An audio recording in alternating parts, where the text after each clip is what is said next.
Ito na ang pinakamabigat na trade ni Curry. Yare ang lahat. Naku po, tiyak dadagungdong ang buong liga dito mga kapatid. Mukhang todo buhos na nga po yata ang gagawin dito ng Golden State Warriors. Kitang-kita naman marahil ng lahat na kahit pa komportable na si Butler sa sistema ng Warriors, hindi pa rin nga po maganda ang kinakalabasan. Pagkos mukhang nagiging mas worse pa yata ang nagiging resulta sa binuong lineup ng pamunuan.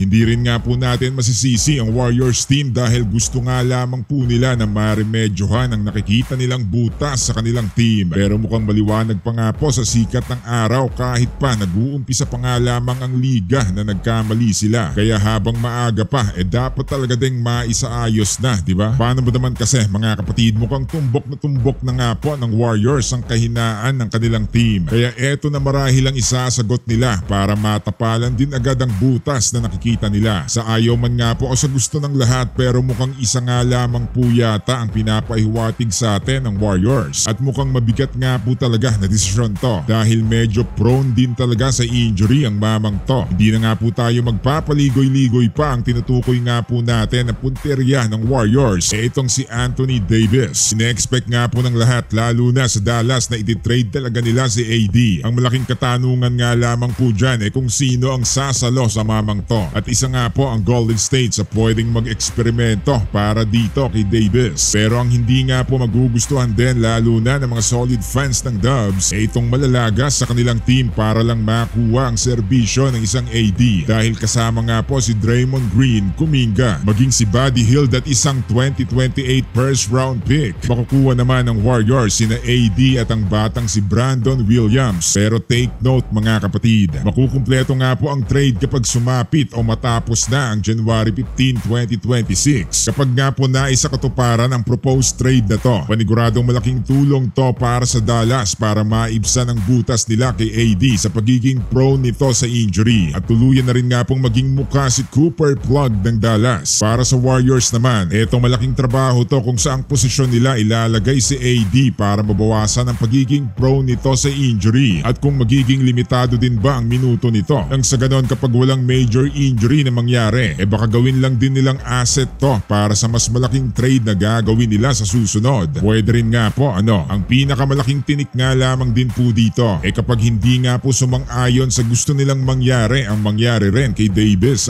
Pwede nga kaya to, sa tingin nyo? Samantala KD sinulot ang trade ng LA. Naku po, mukhang hindi nga po yata kaaya-aya ang ginawa nila KD at Rockets mga kapatid. Isa nga po sila sa tinitingala ng liga ngayon na mag-uuwi ng titulo matapos nga po nilang makuha si Durant at maidagdag pa ang mga key role players. Sila na rin nga po yata ang may pinaka-deepest roster sa liga ngayon. Napaka-impresibo nga po ng ipinapakita nila ngayon. Kitang-kita nga po yan sa standings. Nasa pang third nga po sila agad sa West. Kahit pa nagsisimula pa nga lamang ang season, parang pang playoffs na rin agad ang laruan nila. Ayaw magpatalo sa kada laban pero parang hindi pa rin nga po sila kampante sa lineup na meron sila. Biruin mo ba naman mga kapatid, perfect trade nga po sana to ng LA pero mukhang mauunahan nga po sila ng Houston nila Durant. Sinabi nga po mismo to ni Adam Mayer sa All-NBA podcast. Makukuha ng Houston sila Malik Monk at Keon Ellis sa Kings at makukuha naman ng Sacramento sina Josh Okogie, Fred VanVleet at 2027 first round pick. Napakalaking tulong nga po niyan para sa Kings na mukhang naghihikahos na at wala nang ibang magagawa kundi mag-rebuild na lang. Klarong-klaro nga rin po yan dahil tuluyan na nga pong lumagapak ang kanilang standing sa pagsisimula pa nga lamang po ng season. At kahit pa nga po nakakuha nila si Zach LaVine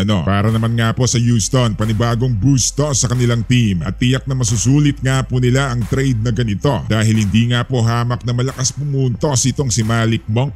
Balak nga rin po sanang makuha muli ng LA itong si Malik Monk pero mukhang ang Houston nga po ang may hawak ng tamang pyesa para mapa-oo ang Kings. Kahit pa nga po maaga pa rin, mukhang alam na nga po ang timano ng Sacramento na dito sila sa rebuild babagsak. Mukhang hindi nga po talaga tugma ang nabuo nilang lineup. Kahit pa sa stats mukhang ayos na ayos sana ang tambalang LaVine at DeRozan pero mukhang may balat rin yata sa puwet ang idinagdag nilang si Westbrook. Mukhang malas agad din ang nangyayari sa team na to.